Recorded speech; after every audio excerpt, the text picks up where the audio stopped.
ನಿಲ್ಲದೆ ನಡೆವುದು ಮೊದಲು ಕೊನೆಯಿಲ್ಲದೀ ಆಟ.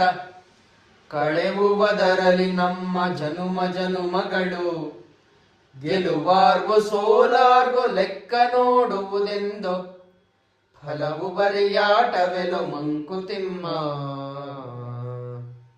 ನಾವು ಕಳೆದ ಒಂದೆರಡು ದಿನದಿಂದ ಈ ಸ್ಪೀಟ್ ಆಟದ ಬಗ್ಗೆ ಇರೋ ಕಗ್ಗಗಳನ್ನು ನಾವು ಹೇಳ್ತಾ ಇದ್ದೀವಿ. ಅಂದ್ರೆ ಈ ಬದುಕು ಒಂದು ರೀತಿ ಇಸ್ಪೀಟ್ ಆಟ ಆಡದ ಹಾಗೆ ಈ ರೀತಿ ಹೇಳ್ತಾರೆ. ಅಂದ್ರೆ ಕಾರ್ಡ್ಗಳನ್ನು ಹಾಕಿದ ಹಾಗೆ.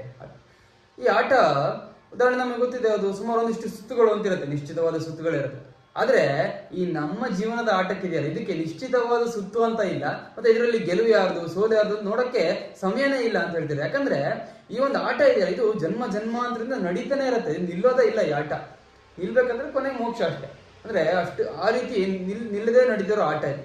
ಅದರಿಂದ ಇಲ್ಲಿ ಮತ್ತೆ ಮಧ್ಯ ನಿಲ್ಲಿಸಿ ಇಲ್ಲಿ ಯಾರು ಗೆದ್ರು ಸೋತ್ರು ಆ ರೀತಿ ನಿಶ್ಚಯ ಮಾಡೋಕ್ಕೆ ಕಾಲ ಇಲ್ಲ, ಅಂದ್ರೆ ಸಮಯನೇ ಇಲ್ಲ ಅಂತ. ನಾವು ಆಡ್ತಾ ಇದೀವಲ್ಲ ಅದೇ ಫಲ. ಬರೀ ಆಟಗಳು ಅಂದ್ರೆ ಫಲವೇ ಬರೀ ಆಟ. ಅಂದ್ರೆ ನಾವು ಏನ್ ಆಡ್ತಾ ಇದೀವಿ ಅದೇ ಫಲ ಅನ್ಕೊಂಡು ಜೀವನ ಮಾಡ್ಬೇಕು. ಇದರಲ್ಲಿ ಯಾವ್ದು ಗೆಲುವು ಯಾರು ಸೋತ್ರು ಅದೆಲ್ಲ ಯೋಚನೆ ಮಾಡೋಕೆ ಸಮಯ ಇಲ್ಲ ಅಂತ ಹೇಳ್ತಾರೆ. ಇಷ್ಟು ಸತ್ಯ. ಅದರಿಂದ ಹೇಗೆ ನಮ್ಮ ಜೀವನ ನಿರಂತರ ಅಂತ ಹೇಳ್ತಾರೆ, ಅದೇ ರೀತಿ ನಿರಂತರವಾಗಿ ನಡ್ಕೊಂಡು ಹೋಗ್ತಾ ಇರಬೇಕಷ್ಟೇ ಅಂತ ಹೇಳ್ತಾರೆ. ನಮಸ್ಕಾರಗಳು.